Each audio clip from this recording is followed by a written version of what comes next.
오늘 우리가 함께 살펴볼 말씀은 요한복음 1장 1절로 13절 말씀입니다. 우리 다 같이 한 목소리로 읽도록 하겠습니다. 자, 시작. 태초에 말씀이 계시니라. 이 말씀이 하나님과 함께 계셨으니 이 말씀은 곧 하나님이시니라. 그가 태초에 하나님과 함께 계셨고 만물이 그로 말미암아 지은 바 되었으니 지은 것이 하나도 그가 없이는 된 것이 없느니라. 그 안에 생명이 있었으니 이 생명은 사람들의 빛이라. 빛이 어둠에 비치되 어둠이 깨닫지 못하더라. 하나님께로부터 보내심을 받은 사람이 있으니 그의 이름은 요한이라. 그가 증언하러 왔으니 곧 빛에 대하여 증언하고 모든 사람이 자기로 말미암아 믿게 하려 함이라. 그는 이 빛이 아니요 이 빛에 대하여 증언하러 온 자라. 참빛 곧 세상에 와서 각 사람에게 비추는 빛이 있었나니 그가 세상에 계셨으며 세상은 그로 말미암아 지은 바 되었으되 세상이 그를 알지 못하였고 자기 땅에 오매 자기 백성이 영접하지 아니하였으나 영접하는 자 곧 그 이름을 믿는 자들에게는 하나님의 자녀가 되는 권세를 주셨으니 이는 혈통으로나 육정으로나 사람의 뜻으로 나지 아니하고 오직 하나님께로부터 난 자들이니라. 아멘. 세상에 오신 구원의 빛이란 제목으로 말씀을 증거하도록 하겠습니다. 나태주 시인이 쓴 사막에서는 길을 묻지 말라라는 책에 보면 이런 글이 나옵니다. 내가 머물러 사는 장소가 그대로 사막이고 내가 찾는 모든 지상의 도시들이 사막이다. 사람들도 마찬가지다. 사람들 역시 모두가 사막의 목숨들이다. 한 마리씩 낙타이거나 목마른 사막의 벌레이거나 사막에만 산다는 사막 여우들이다. 그렇지 않고서는 우리가 이토록 날마다 목이 마르고 고달프고 힘이 붙일 까닭은 없는 일이다. 여러분, 요즘은 정말 그런 생각이 들지 않습니까? 온통 세상이 사막 같고 말이지요. 온통 황량하고 암울한 그러한 세상을 우리는 살아가고 있습니다. 이제까지 살아오면서 이런 경험은 정말 처음입니다. 웬만한 일들은 우리가 노력하면 해결할 수 있었습니다. 아무리 어려운 일도 좀 참고 인내하고 기다리면 지나가곤 했었습니다. 그런데 이번엔 좀 경우가 다른 것 같습니다. 도대체 이 암울한 팬데믹의 그늘은 언제나 거치게 될지 알 수가 없습니다. 우리에게는 정말 빛이 필요합니다. 구원의 빛이 필요합니다. 우리를 이 암담한 상황으로부터 건져줄 소망의 빛이 필요합니다. 여러분, 그런데 그거 아세요? 지금 우리가 당하고 있는 이러한 팬데믹보다 훨씬 더 암울하고 훨씬 더 끈질기고 지긋지긋한 어둠이 있다는 사실을 아십니까? 그것은 바로 죄악의 어둠입니다. 모든 인류는 죄악으로 말미암아 9개월, 아니 1년, 2년이 아닌 지난 수천 년간을 고통을 당하고 있습니다. 죄악으로 인해 셀 수도 없는 사람들이 목숨을 잃어가고 있고 정말 지옥의 형벌 가운데 빠져가고 있습니다. 성경은 그래서 말씀하지 않습니까? 모든 사람이 죄를 지었으므로 하나님의 영광에 이르지 못합니다. 죄의 대가는 죽음이요. 무슨 말입니까? 부자나 가난한 자나 젊은이나 노인이나 상관없다는 거예요. 모든 사람이 죄로 인해 영원한 심판을 받아 지옥에 갈 수밖에 없는 처지가 되었다라는 것이지요. 영원한 심판을 받게 되었다. 영원한 멸망이다. 당신은 죄 때문에 죽을 수밖에 없다. 여러분, 이것은 사형선고입니다. 영원한 사형선고. 이러한 사형선고를 받은 사람에게 가장 기쁜 소식, 가장 복된 소식은 무엇일까요? 그것은 바로 살려주겠다, 다시 살 기회를 주겠다, 다시 죽음에서 건져주겠다 하는 말이지요. 그렇지요? 그렇습니다. 세상에 이보다 더 좋은 소식은 없습니다. 세상에 이보다 더 축복된 소식은 없습니다. 여러분, 요한복음이 우리에게 전해주고 있는 소식이 바로 이러한 소식이에요. 요한복음의 핵심 구절이 20장 31절인데요. 우리 한번 같이 읽을까요? 자, 시작. 오직 이것을 기록함은 너희로 예수께서 하나님의 아들 그리스도이심을 믿게 하려 함이요 또 너희로 믿고 그 이름을 힘입어 생명을 얻게 하려 함이니라. 할렐루야. 죄로 인해 영원히 죽을 수밖에 없는 우리에게 생명과 구원을 얻을 수 있는 길을 가르쳐 주시겠답니다. 여러분, 여기에는 조건도 없어요. 우리 보고 죄의 문제를 해결하고 나서 와라, 완전해진 다음에 와라, 그러지 않습니다. 그냥 뭐라 그래요? 그냥 예수 그리스도를 믿으면 된다, 그렇게 말씀하고 있다니까요. 여러분이 얼마나 놀라운 소식인지요. 이 얼마나 복된 소식입니까? 저는 여러분들이 요한복음을 살펴보는 동안 이 복된 소식을 꼭 붙잡게 되시기를 바랍니다. 예수님을 꼭 믿게 되시기를 바랍니다. 여러분이 이미 예수님을 믿으셨습니까? 그렇다면 여러분의 심령 가운데 이 구원의 기쁨을 다시 회복하실 수 있기를 바랍니다. 이 구원의 충만한 은혜를 만끽하고 누리며 살게 되시기를 바랍니다. 그래서 이 사막 같고 이 황량한 이 세상 속에서도 하나님 주시는 그 참된 기쁨과 소망으로 인하여서 감사하는 삶을 살게 되시기를 주님의 이름으로 축원드립니다. 오늘 요한 사도는 복음서를 시작하면서 단도직입적으로 예수님은 누구신가에 대해서 우리에게 말씀하고 있지요. 여러분, 왜요? 구차하게 다른 서론이 필요가 없다는 거예요. 정말 우리 인간에게 가장 중요한 것, 그것은 바로 예수님을 알아가는 것이다 하는 겁니다. 여러분, 왜 그렇습니까? 다른 지식으로는 우리를 구원할 수 없기 때문에 그래요. 아무리 세상에 많은 학문을 깨우쳤다 할지라도, 아무리 많은 재물을 가지고 있다 할지라도 우리의 이 죄의 문제를 해결해 줄 수 없기 때문에 그렇습니다. 여러분, 그래요. 여러분, 우리 인생의 해답은 오직 우리 구주 예수 그리스도밖에 없어요. 여러분, 코로나 사태의 문제도 마찬가지예요. 예수 그리스도가 해답입니다. 왜 그렇습니까? 왜냐하면 인간의 삶의 모든 문제는 죄의 문제이기 때문에 그래요. 근본적으로 들어가면요, 다 죄의 문제입니다. 그리고 이 죄의 문제를 해결해 주실 수 있는 분은 오직 예수님밖에 없다니까요.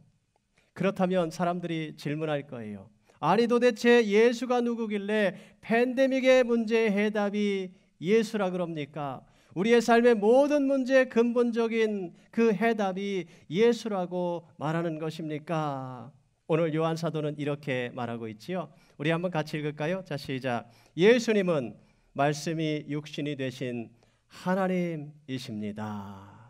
오늘 본문 1절에는 이렇게 말씀하고 있습니다. 태초에 말씀이 계시니라. 이 말씀이 하나님과 함께 계셨으니 이 말씀은 곧 하나님이시니라. 여러분, 요한복음은 태초에라는 말로 시작되고 있습니다. 여러분, 태초에라는 말이 어디에 나와요? 창세기 1장 1절에 나오고 있지 않습니까? 태초에 하나님이 천지를 창조하시니라. 예, 그래요. 똑같은 태초예요. 태초에 세상에 아무것도 존재하지 않을 때에 그때 누가 계셨어요? 말씀이 계셨답니다. 여러분, 여기서 말씀이라는 단어는 우리가 흔히 사용하는 어른들이 말씀하신다, 이런 말씀과는 다른 말씀이지요. 여기서 말씀은 로고스를 뜻합니다. 여러분, 로고스라는 것은 인간이 이해할 수 있도록 표현된 하나님의 뜻과 생각, 그런 의미를 가지고 있어요.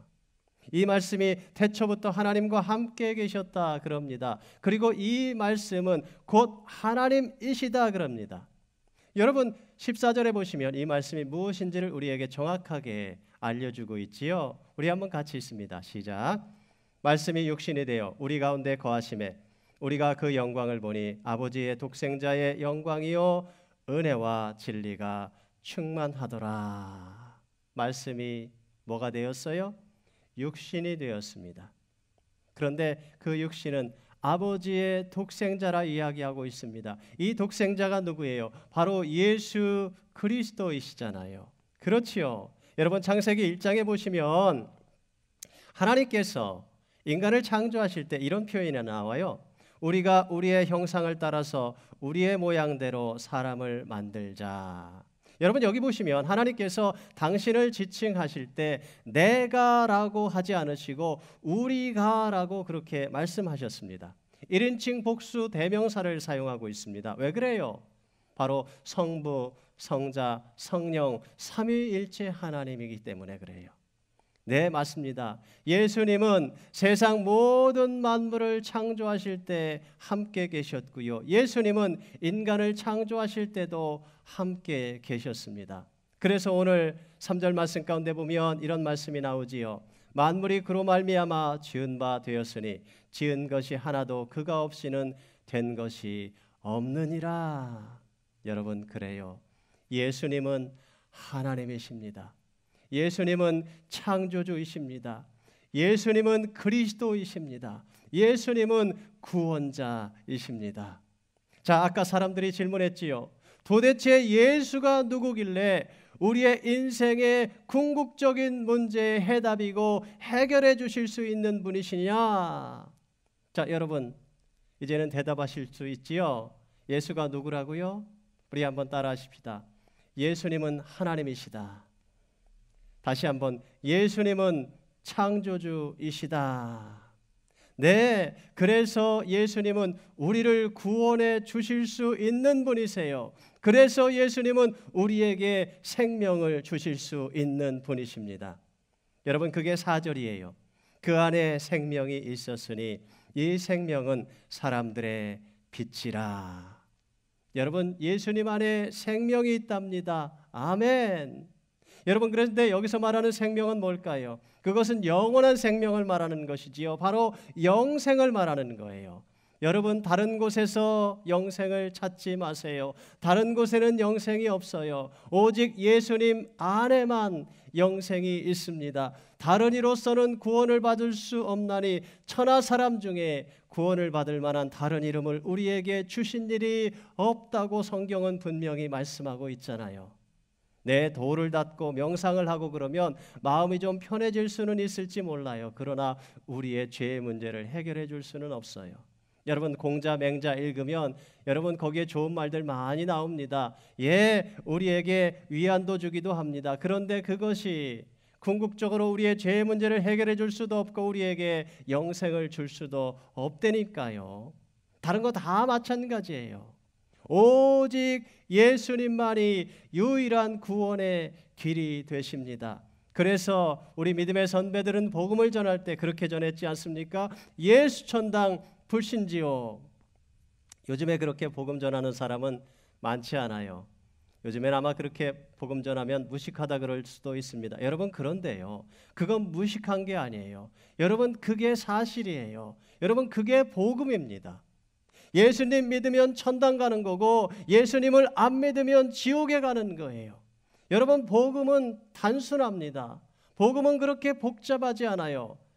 왜요? 그래야 많이 배운 사람이나 학식이 적은 사람이나 돈이 많은 사람이나 적은 사람이나 어린아이나 어른이나 모두가 다 예수님을 믿을 수 있기 때문에 그래요. 여러분, 복음은 공평합니다. 우리 한번 따라 하실까요? 예수 천당 불신지요. 다시 한번, 예수 천당 불신지요. 그래요. 저는 오늘 설교를 들으시는 분들 가운데 정말 단 한 분도 결코 지옥에 가지 않으시기를 바랍니다. 여러분 모두가 예수 그리스도를 믿어 천국의 생명책에 이름을 올리게 되시기를 주님의 이름으로 간절히 축원드립니다. 자, 두 번째예요. 예수님은 영생을 주시는 참 빛이시다. 오늘 9절에 보시면 참빛 곧 세상에 와서 각 사람에게 비추는 빛이 있었다 그랬지요. 여러분, 세상은 어둠입니다. 죄악으로 인하여서 세상은 캄캄해져 있고 암울해져 있습니다. 그래서 사람들이 앞을 분간할 수가 없는 거예요. 무엇이 진리인지 무엇이 거짓인지 알 수가 없습니다. 그래서 욥기에 보면 이런 말씀이 나오지요. 저희가 대낮에도 캄캄한 밤중에 걸어가는 것처럼 허둥지둥 그렇게 밝은 한낮에도 어찌할 줄 모르는구나. 그러니 각자 다 자기 생각에 옳은 대로 그냥 살아가는 겁니다. 그런데 자기는 옳다 생각하고 살아가는데 여러분, 결국은 어때요? 그 길은 사망의 길이요 멸망의 길인 거예요. 여러분, 신천지 이단을 믿고 이만희가 구세주라고 믿고 살아가는 그 어리석은 사람들이 있다니까요. 요 며칠 전에 제가 텍스트를 하나 받았습니다. 그런데 보니까 산호세 기쁜 소식 교회라는 곳에서 저에게 텍스트가 왔어요. 제가 여러분 그거를 2번도 안 읽어보고서 제가 지워버렸습니다. 그리고 그 전화를 블락해버렸어요. 왜 그랬을까요? 그것은 구원파 이단이 보낸 거예요. 구원파 이단이 제 전화번호를 이렇게 웹사이트 같은 데서 아마 본 것 같아요. 저에게 목회자들 친교 모임을 합니다 그러면서 초청장을 보낸 거예요. 참으로 어이가 없지요. 여러분 제가 그것이 구원파 이단인지 어떻게 알았을까요? 여러분 교회 이름에 기쁜 소식 선교회, 굿뉴스 미션 이런 말을 쓰면 99%는 구원파 이단입니다. 참 이단들이요 좋은 말들은 다 갖다 써요. 하나님의 교회, 기쁜 소식 이런 말들이 좋은 말들이잖아요. 그런데 이단들이요 그런 거 다 갖다 써가지고 성도들을 미혹하는 거예요. 여러분 이게 마귀의 전형적인 행태입니다. 여러분 결코 미혹되지 마십시오. 그런 이단의 길은 필경은 멸망의 길이요 사망의 길이기 때문에 그래요. 그래 성경이 말씀하잖아요. 어떤 길은 사람이 보기에 바른 것 같지만 결국은 죽음에 이르고 만다. 여러분 얼마나 불쌍한 인생입니까? 자기는 그게 옳은 길인 줄 알고 평생 붙잡고 살았어요. 근데 예수님의 심판대 앞에 섰다가 깨닫게 되는 거예요. 자기 인생이 평생 동안 사기당한 줄을 그때 알게 되는 것입니다. 여러분 그런데 그때 통곡하며 땅을 치며 후회해봐야 소용이 없어요. Too late. 여러분 그런데 안타까운 일이 뭔지 아세요? 참빛 대신 예수님께서 오셨습니다. 어둠 속에 살아가는 모든 사람들에게 참빛, 구원의 빛, 생명의 빛을 비춰주고 계십니다. 그런데 사람들이 어떻게 했다고요? 오늘 9절부터 보시면 참빛이 있었다. 그 빛이 세상에 와서 모든 사람을 비추고 있다. 그는 세상에 계셨다. 세상이 그로 말미암아 생겨났는데도 세상은 그를 알아보지 못하였다. 그가 자기 땅에 오셨으나 그의 백성은 그를 맞아들이지 않았다. 여러분 그래요. 지금도 예수님은 살아계십니다. 지금도 예수님은 세상에 구원의 빛을, 참빛을, 생명의 빛을 비춰주고 계십니다. 그런데 사람들이 예수님을 알아보지를 못해요. 그렇게 밝게, 그렇게 찬란하게, 그렇게 눈부시게 비추고 있는데도 사람들은 예수님을 무시하고 살아갑니다. 사람들은 자기 나라의 대통령이 누구인지는 너무도 잘 알고 있어요. 아니 자기가 좋아하는 가수, 아이돌 그런 것에 대해서는 얼마나 잘하는지 몰라요. 요즘에 BTS가 유행이지요. BTS 모르는 사람들 없지 않습니까? 여러분 그런데 그들의 창조주가 되시는 예수님은 모른다니까요. 그들의 인생의 주인 되시는 이 예수님은 모른다니까요. 예수님을 믿지를 않아요. 예수님을 무시하고 살아요. 여러분 예수님 당시의 세상은 어떤 세상이었습니까? 그 당시는 로마가 세상을 지배하던 세상이었지요. 그래요. 그런데 여러분 로마 사람들은 시저는 황제로 인정했습니다. 아니 그들은 시저를 신으로 숭배했습니다. 그런데 예수님은 인정하지를 않았어요. 예수님은 무시했어요. 아니 로마의 병정들은 예수님을 십자가에 못 박아 죽였다니까요. 아니 로마 사람들은 그렇다 치고 여러분 유대 사람들은 아마 그래도 예수님을 믿었을 거예요. 그들은 그래도 하나님을 믿는 사람들이었잖아요. 그들은 말씀을 가지고 있었잖아요. 선지자들도 다 그들 가운데서 나왔지 않습니까? 아마 그들은 예수님을 영접했을 것입니다. 그렇게 생각하세요? 성경은 이렇게 말씀하고 있지요. 그의 백성은 그를 맞아들이지 않았다. 안타깝게도 그들도 예수님을 영접하지 않았다니까요. 여러분 이것은 마치 어두운 방에 밝은 조명빛을 비추는 것과 같습니다. 방 안에 밝은 빛이 비추고 있는데 사람들은요 다 책상 밑으로 옷장 속으로 침대 밑으로 다 숨어 들어가는 거예요. 그리고는 나오지를 않고 그냥 거기서 사는 게 좋습니다. 그냥 그렇게 살게 내버려 놔두세요 그러는 거예요. 여러분 얼마나 비참해요. 얼마나 안타까운지요.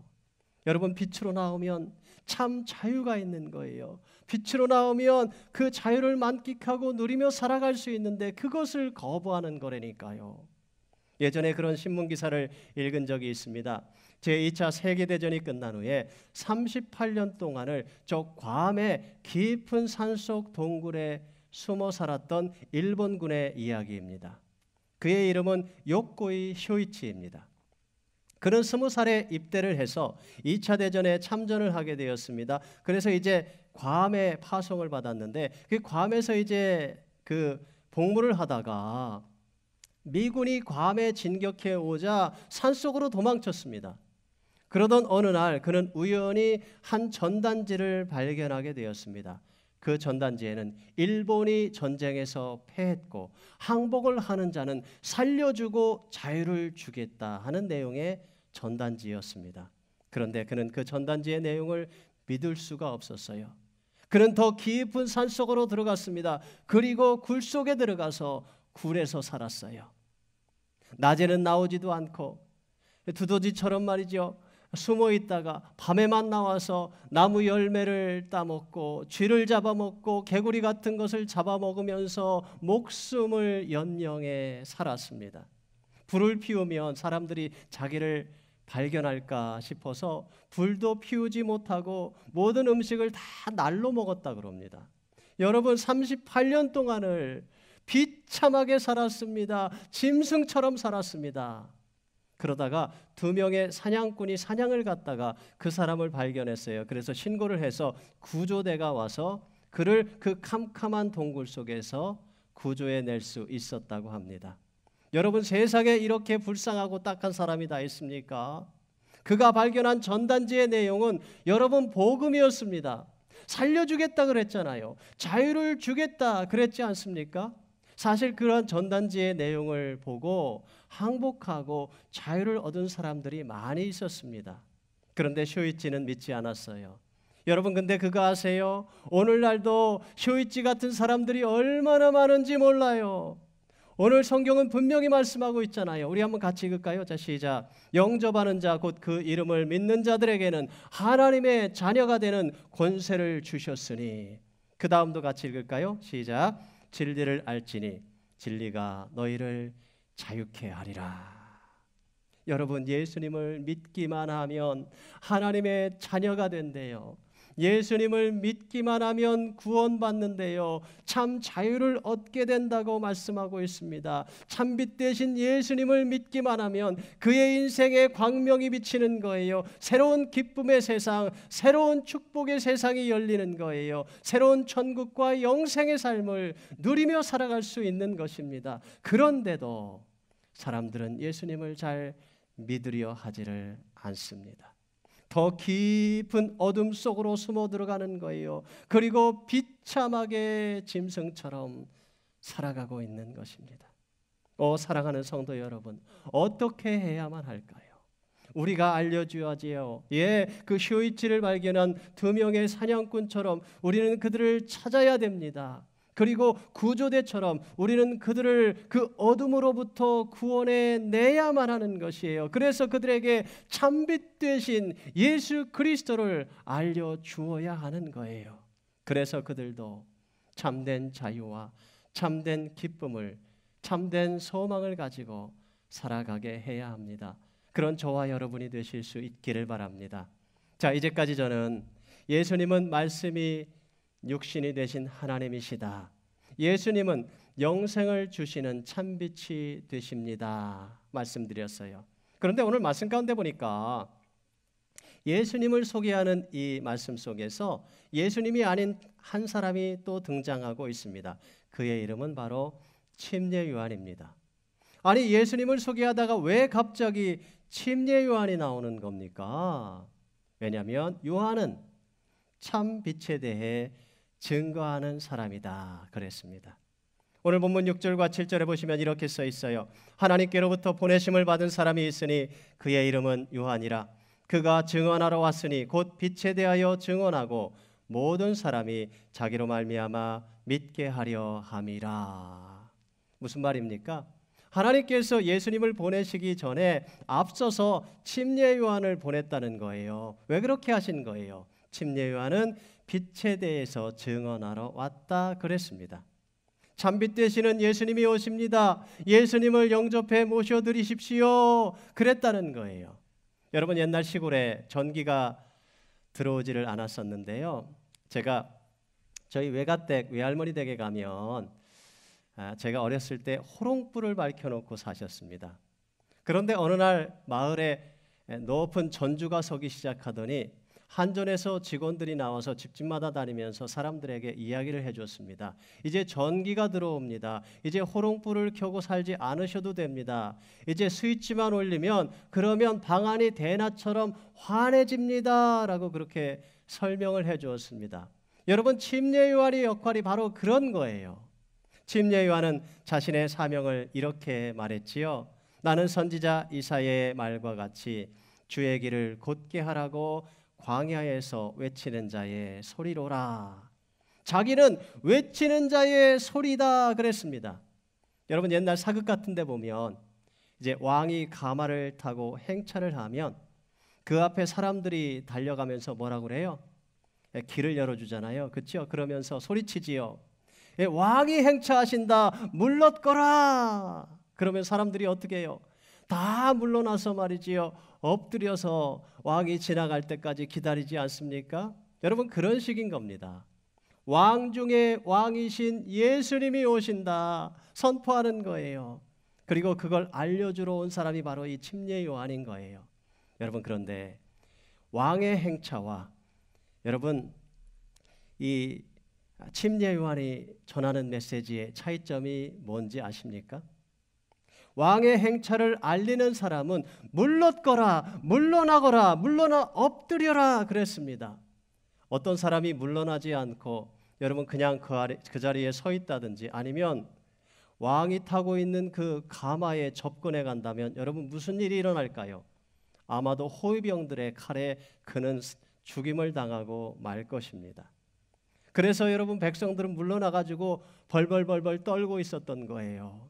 여러분, 그런데 침례 요한의 메시지는 무엇인가요? 물러나라 그런 것이 아니잖아요. 두려워 떨고 있어라 그런 것도 아니잖아요. 아니, 도리어 예수님께 나오라, 예수님을 만나라, 예수님을 영접하라, 예수님과 사귀어라, 예수님과 함께 살아라, 그렇게 초청하고 있다니까요. 여러분, 세상에 이처럼 관대한 왕이 다 있습니까? 이렇게 좋으신 왕이 다 있습니까? 여러분, 그런 분이 저와 여러분의 왕 되신 예수 그리스도이십니다. 그런데 여러분, 솔직히 한 가지 좀 걸리는 게 있어요. 예수님을 만나라고 소리치는 이 사람의 모습이 지금 보면 영 이상한 겁니다. 마태복음에 보시면 침례 요한의 모습을 이렇게 적어 놓았습니다. 이 요한은 낙타 털옷을 입고 허리에 가죽띠를 띠고 음식은 메뚜기와 석청이었더라. 여러분, 이게 무슨 말이에요? 침례 요한은 한마디로 행색이 참 이상했다는 거예요. 그냥 사람들이 보통 입고 다니는 옷을 입은 것이 아니고 낙타 털옷으로 옷을 입고 있었다니까요. 여러분, 얼마나 이상해요. 그리고 그는 먹는 것도요, 일반 사람들처럼 빵을 먹은 것이 아니라 메뚜기 잡아먹고 석청을 먹고 그랬다 그럽니다. 여러분, 머리는 제대로 감았을까요? 수염은 제대로 다듬고 깎았을까요? 아마 아닐 거예요. 그러니까 사람들이 보기에 침례 요한은 말이죠, 마치 짐승 같은 거예요. 이상한 거예요. 그런데 그런 사람이 지금 와서 예수님이 오시니까 예수님을 영접하라 그렇게 이야기하고 있다니까요. 여러분, 만약에 여러분이 하이킹을 하다가 그런 사람이 나타나가지고 여러분한테 회개하시오, 예수를 믿으시오 그러면 여러분 어떻게 하시겠습니까? 아마 기겁을 하고 아마 주랭랑을 칠 거요. 아마 주랭랑을 치지는 않더라도 슬금슬금 아마 피해서 도망가기 바쁠 것입니다. 여러분, 그런데 참 이상한 게 하나님께서는 왜 이런 침례 요한의 모습을 오늘 성경에 이렇게 자세하게 기록해 놓고 있는 것일까요? 그 이유가 뭐예요? 여러분, 어쩌면 우리는 세상 사람들에게 다 침례 요한처럼 이상하게 보일 수도 있다는 거예요.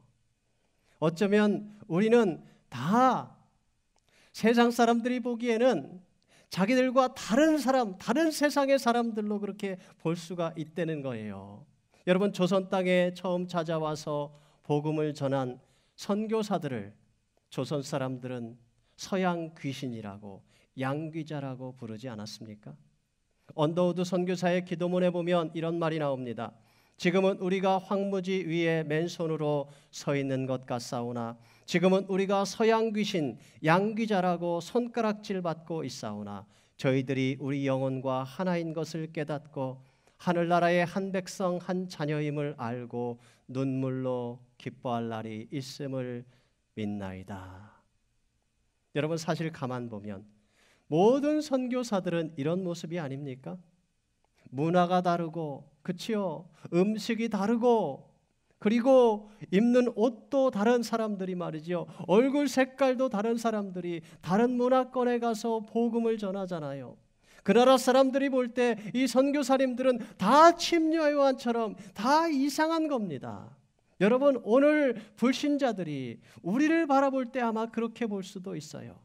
어쩌면 이상하고, 어쩌면 좀 부족하고, 어쩌면 좀 거칠고, 어쩌면 좀 가난하고, 어쩌면 좀 연약하고, 어쩌면 좀 낯설고, 어쩌면 좀 서툴고, 그렇게 보일 수 있습니다. 그러나 여러분, 상관없다는 거예요. 우리는 우리를 전하는 게 아니잖아요. 우리는 우리를 믿으라는 것도 아니에요. 우리가 전하는 분은 온 천지우주 만물을 창조하신 창조주 하나님을 전하고 있는 거예요. 그들에게 구원을 주고 천국과 영생을 주실 수 있는 구원자 예수 그리스도를 전하고 있는 거잖아요. 여러분, 겉모습을 가지고 사람들을 판단하지 마십시오. 그러면 진짜 축복을 놓칠 수 있습니다. 하버드 대학교를 찾아갔던 허름한 노 부부에 대한 이야기를 여러분은 너무도 잘 알고 계시지 않습니까? 그 허름한 노 부부가 전 재산을 하버드 대학교에 기증하러 갔는데, 그런데 하버드 대학교에서 그 노 부부를 문전박대를 한 거예요. 그 노 부부가 이곳 캘리포니아에 와서 세운 대학교가 이 스탠포드 대학 아닙니까?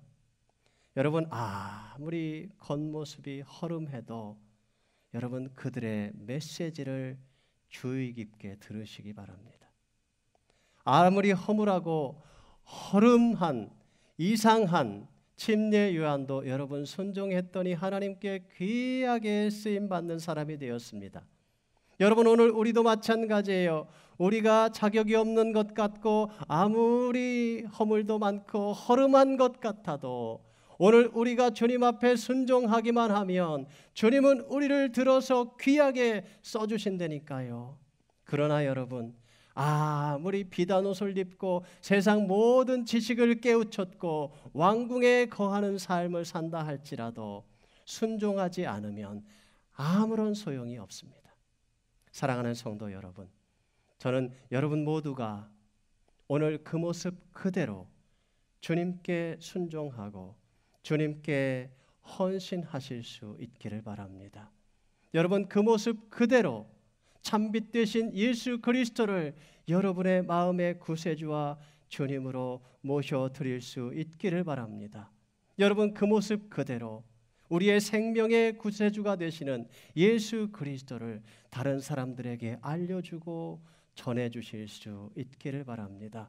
그래서 우리 모두가 다 하나님 앞에 귀하게 쓰임받는 천국의 기쁨과 소망을 붙잡고 살아가는 복된 주의 백성들이 다 되실 수 있기를 주의 이름으로 간절히 축원드립니다. 기도하시겠습니다.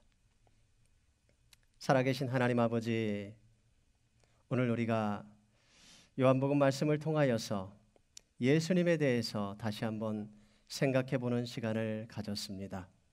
예수님은 말씀이 육신이 되신 하나님이십니다.